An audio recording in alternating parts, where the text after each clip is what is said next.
So, why all the clickbait? This is a comment we got a few times recently. And by the way, this is Bismarck from Military Aviation History. And this is Bernhard from Military History Visualized. And this video is going up on both our channels, so all of you know what's going on.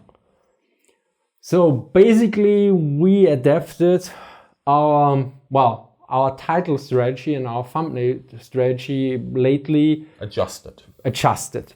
So if you look at my original videos from 2016, most have actually rather boring and mundane titles, like German books. Same. Where it just is a description, it's just a statement like Italian army and industry in 1940. Die deutschen Geschütze. Yeah, just a simple statement. Where nowadays, mostly why was it useless, laughed and useless, like with the Kettengrad or something.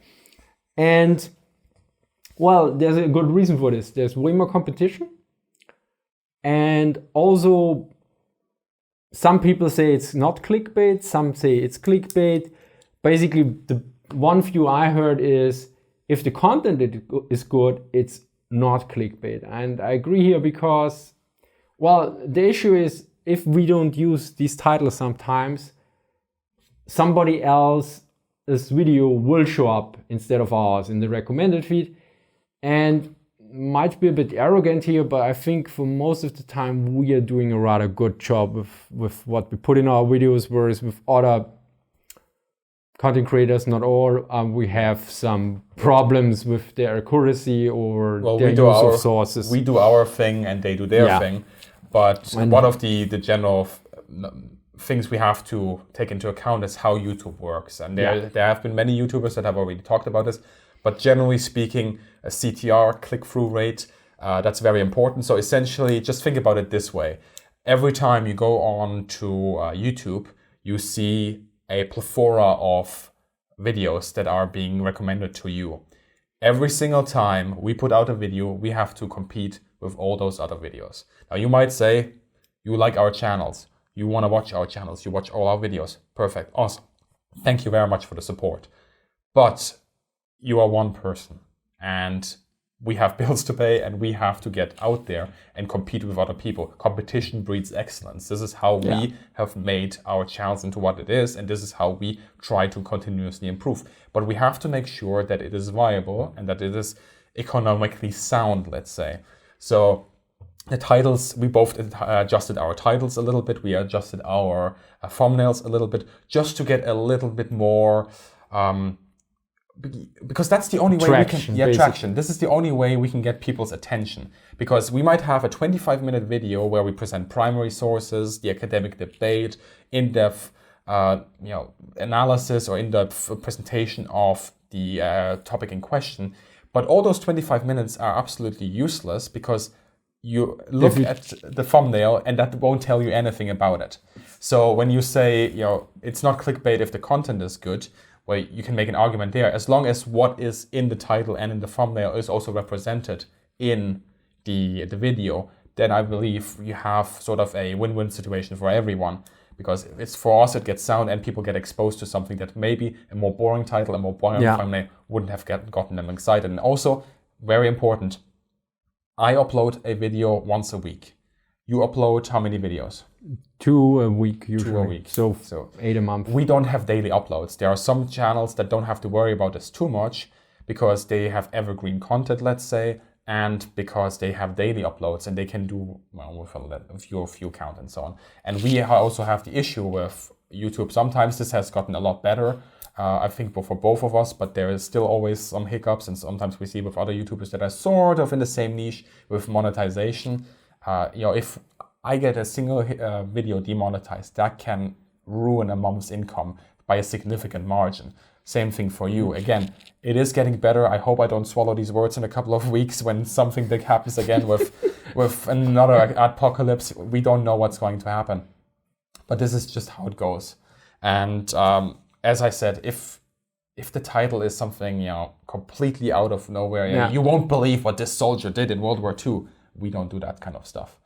But we have to catch people's attention. This is how any kind of product or any sort of content works, if you think about it. This is basically a lot of marketing. When it comes to me, I would still doing German titles. I mean, this is what I refer by basically by German titles. So German book titles, academic ones, are extremely different to those from the United States. Yeah. For me, I was actually back then at The Eagle Against the Sun from I forgot the name of the author. Sorry, I will put it in. Yeah, we'll put it in. And once it came up in my research, and I was like, okay, this can't be a good book, because the cover was like really an eagle against the sun at one point. And don't judge a book by its cover. And I was like, this can't be an academic viable book. Yeah. Well, I was wrong. Because the thing is, in Germany, it's actually usually an extremely mundane title for all the academic books. Super mundane. These are just, I mean, the main series is Germany at the Second World War, for instance. And then you have like Roman Tempel's book, Kursk 1943 or something. Yeah. These are very straightforward, mundane titles. Whereas in for instance, you have Gian Greco, Hell to Pay. Bam. Or Downfall. And all these are completely different, but these are academic titles and high quality titles. In Germany, if this were the title, it was likely a little bit less academic usually. There might be differences, and of course there's also a change. And for me, it's actually, I'm often quite annoyed with finding the correct title and the correct thumbnail. Yeah, same here. Because I just want to produce high quality content. Don't want to put half an hour to an hour in the title and in the thumbnail design. Yeah. I just want to spend this 1 more on reading up more or expanding the script. But that is not how it works. And at some point, maybe that's how it works. If we, Patreon supporters, channel members, subscribe style with you, you guys are helping, us sustain in case YouTube does something, and you're a great help in making us produce this content. But we are not at the level yet where we can just rely on that income. And maybe at some point, if we have the support, the monetary support, where we can say, okay, we don't really have to worry so much about what's going on YouTube, then maybe we dial it back a little bit. But right now, I'm not sure how much, but a large chunk of my income from 2019 was still from ad money, so basically views. So the YouTube ad money that comes in. And this is the issue. I also already outsourced quite a lot of the thumbnails now. That I put somebody else and then I pay him to get better thumbnails because, well, in some cases I can't do it, or I just don't have the time or inclination. So because I mean, the other thing is with competition, at one point I complained, the other thing is, if competition hadn't happened, I think I wouldn't have improved my channel to that much of a degree, because I would still getting the same views like I did in 2016 for some videos. I mean, there's of course, if you look at 2016 in the early videos to the end of the year, there's a major increase in quality, at least I think so. But in some other cases, competition actually helped me to improve some videos over time or the formats. But as I think Chifton said it rather well, like in war, soldiers will not always have the best equipment. Same as RAF, we will always want to get 1 million views on every video.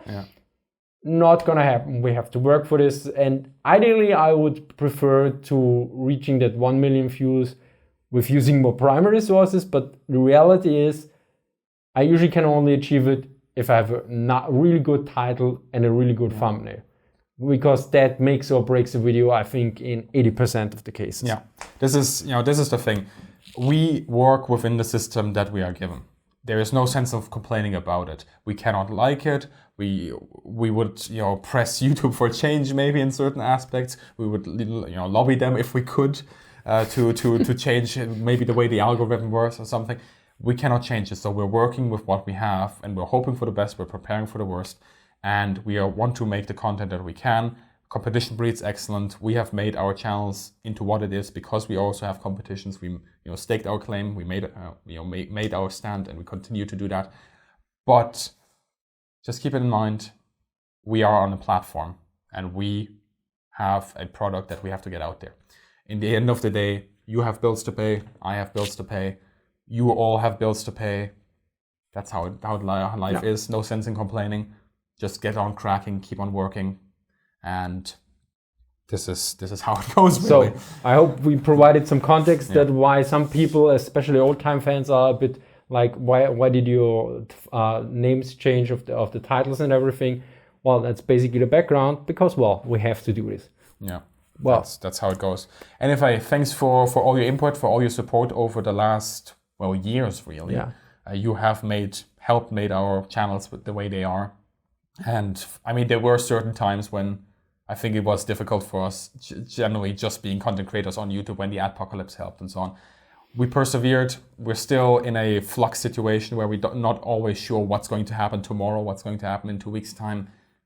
The people that support us over Patreon, channel membership, subscribers, you guys have our Indiegogo campaigns, merchandise. Absolutely. You guys everything have helps. Our thanks, because you really give us a layer of security that we wouldn't have otherwise. And if you cannot give us via these platforms, that's absolutely fine. You can always share our videos, you can like, you can comment. Use them the way you want to use them. Don't steal them. Be careful what you say. A little asterisk there, a little caveat. Don't steal them. If you want to cite them, go ahead, but don't steal them. Sharing means not re-uploading somewhere else. Yeah. Sharing means caring. Putting the link out. Yes. The link to the original video. Exactly. So, okay. But I think that was more or less obvious for 99.9. Well, you always need to be careful. Yes. So, thank you for watching. Thank you very much. See you next time. Bye. See ya later.